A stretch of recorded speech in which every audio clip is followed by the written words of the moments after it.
L'amour ne peut pas être aveugle. Elle me dit, mais non maman, l'amour est... Je dis, l'amour ne peut pas être aveugle. Si l'amour devient aveugle, vous finirez par tomber dans un trou. L'amour doit voir. L'amour doit avoir une raison. L'amour ne peut pas être aveugle. Si l'amour est aveugle, on va ramasser n'importe quoi. Proverbe 19, 22, elle vient de lire et est en train de dire, pour toi qui n'es pas venu avec la Bible, tu devais venir avec la Bible. Ce qui fait le charme d'un homme, c'est sa bonté. Et mieux vaut un pauvre qu'un menteur. Tu vois que dans la Bible, il y a tout, hein? Même le type d'homme que tu dois épouser se trouve dans la Bible. On dit, vaut mieux quoi? Le charme d'un homme, c'est quoi? Sa bonté, son cœur, sa bonté. Toi, tu aimes un grand charmeur, mais c'est un grand menteur. Il te ment comme il respire. Et tu aimes même ce mensonge-là.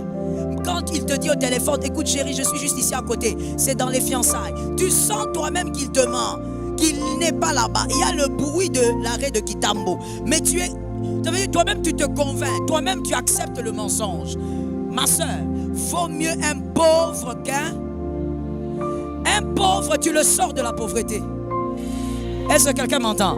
J'ai entendu seulement 2 amens de ce côté ici. Attention, ce sont les filles façon qui n'arrivent pas à sortir les hommes de la pauvreté. Une vraie fille, une vraie femme doit être capable de prendre quelqu'un du néant et tu l'amènes au-dessus. Est-ce que quelqu'un m'entend bien? Tu ne dois pas avoir peur de la pauvreté, tu dois avoir peur du paresseux et du menteur. La Bible dit donc, c'est le charme d'un homme, c'est son cœur, c'est sa bonté. En d'autres termes, mademoiselle, le caractère, c'est ce qui doit te charmer. Son comportement. Non, moi je m'en fous de son comportement tant qu'il me donne de l'argent. Ah bon? Dans le mariage, tu auras besoin de son comportement, pas seulement de son argent. Est-ce que quelqu'un m'entend bien? Retenez et écrivons. Choisir un homme pour la vie, c'est choisir le type de vie que vous voulez avoir. Choisir un homme pour la vie, c'est choisir le type de vie que tu veux avoir. Montre-moi ton fiancé, je te dirai quel type de vie tu auras.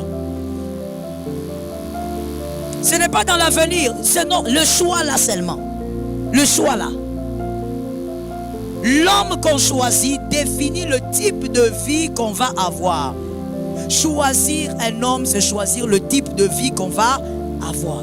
Ma soeur, tu me présentes ton fiancé, je regarderai et je te dirai, ok, avec lui je vois que tu iras de gloire en gloire.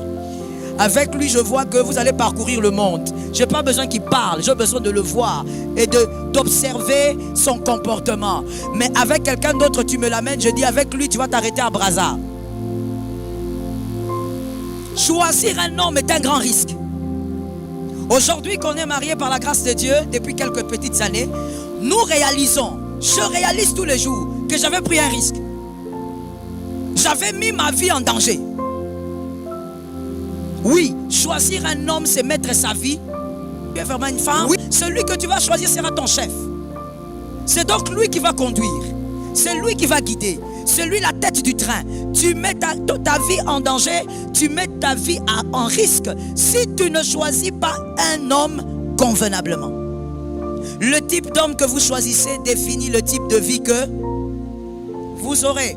Le type d'homme, deuxièmement, que vous choisissez définit l'éducation de vos futurs enfants. Vos futurs enfants auront l'éducation par rapport au type d'homme que vous choisissez. Quand tu choisis un homme, il faut avoir pitié de tes futurs enfants. Il ne faut pas seulement dire je suis tombée amoureuse. Tu es tombée amoureuse, relève-toi et choisis bien. Est-ce que quelqu'un m'entend bien? Moi je veux même dire ici, ne tombe pas amoureuse. Sois amoureuse debout. Arrête de tomber. Tu vas faire tomber la destinée. Non, je n'arrive pas à l'oublier. Tu vas l'oublier. Tu n'es pas né avec lui. Les amens sont partis où? Ça, les filles qui n'ont pas dit amen, ce sont les filles qui ont déjà des copains façon. Ça veut dire toi-même tu as vu que ton gars là que tu as laissé dehors là, il est bizarre. C'est pourquoi tu n'arrives pas à dire amen. Tu dis amen, tu seras délivré d'une mauvaise vie. Dis amen que tu sois délivré d'une mauvaise destinée. Quand des fois tu dis oui à un homme, ne dis pas seulement oui parce qu'il t'a dit des bonnes paroles, il t'a charmé, il a dit des choses. Ma soeur, des fois il faut t'arrêter, tu le regardes, tu dis frère, mets-toi un peu à quelques mètres. Tu le regardes, tu regardes. En le regardant, vois l'éducation que tes enfants auront. Commence à regarder déjà. S'il a l'éducation comme un koulouna raté, tu auras des petits koulouna, des petits brigands. Tu ne dois pas prendre les choses à la légère. On ne choisit pas que parce qu'on est amoureuse, le cœur est parti. Attrape ce cœur, fais revenir ça. Est-ce que quelqu'un m'entend? Prends ce cœur et fais quoi? Fais revenir ça. J'ai l'habitude de dire, et d'ailleurs je taquine souvent ma fille en disant ça. C'est bien qu'elle soit là. Je la taquine souvent en disant, l'amour ne peut pas être aveugle. Elle me dit, mais non maman, l'amour est... Je dis, l'amour ne peut pas être aveugle. Si l'amour devient aveugle, vous finirez par tomber dans un trou. L'amour doit voir. L'amour doit avoir une raison. L'amour ne peut pas être aveugle. Si l'amour est aveugle, on va ramasser n'importe quoi. L'amour doit voir clair. Je t'aime, mais je vais aussi quelque part. Mademoiselle, tu n'as plus 12 ans. Il y a quelqu'un qui a 12 ans ici? Voilà. Est-ce qu'il y a quelqu'un qui a 13 ans ici? Voilà. Réponds bien. Tu as honte de ton âge? Est-ce qu'il y a quelqu'un qui a 13 ans ici? C'est-à-dire que les rêveries des petites princesses, tu n'as plus l'âge. Est-ce que quelqu'un m'entend? Tu es amoureuse, c'est une chose, mais tu vas aussi quelque part. Tu es amoureuse, c'est une chose, mais tu as aussi des rêves à réaliser. Tu es amoureuse, c'est une chose, mais tu as aussi une destinée à vivre. Et donc, ton amour doit voir. Ton amour doit avoir des yeux. Est-ce que quelqu'un m'entend?